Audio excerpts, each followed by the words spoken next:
Plus de 70 millions de déracinés dans le monde fin 2018, un record, nous disait un rapport de l'ONU hier.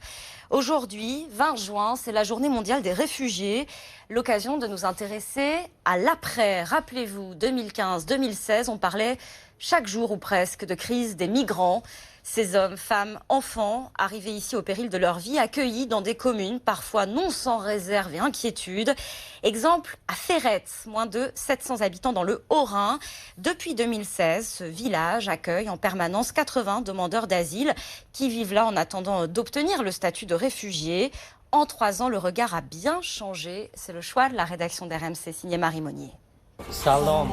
Salam. Ce matin, au cœur de ce petit village niché dans la forêt alsacienne, on entend parler afghan et français. Ajmal et son frère Khaled aident Bruno et Michel à déplacer les restes d'un toit en tuiles. J'aime beaucoup travailler. Cela fait 10 mois qu'ils sont arrivés en Alsace avec leurs parents et leurs 5 autres frères et sœurs. Ils sont pris en charge dans l'ancienne caserne de gendarmerie mobile de Ferrette. Là, on est dans ma cour. Seul un mur et quelques arbres les séparent de la maison de Christiane. Ils passent là. Au départ, cette veuve de gendarme à la retraite était totalement contre cet accueil. J'ai pas l'habitude de voir des gens d'autres couleurs, ici à Ferrette. Alors, je me suis sentie plus chez moi.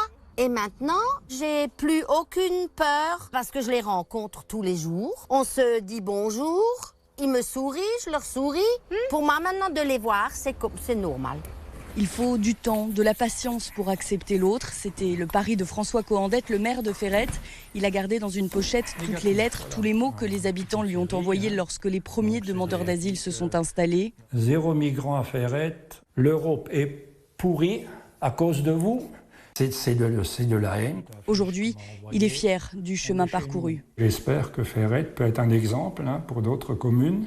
C'est ça qui donne de l'espoir. Aux dernières élections européennes, le village de Ferrette est l'un des seuls du département où le Rassemblement national n'est pas arrivé en tête. Choix de la rédaction d'RMC signé Marie Monnier.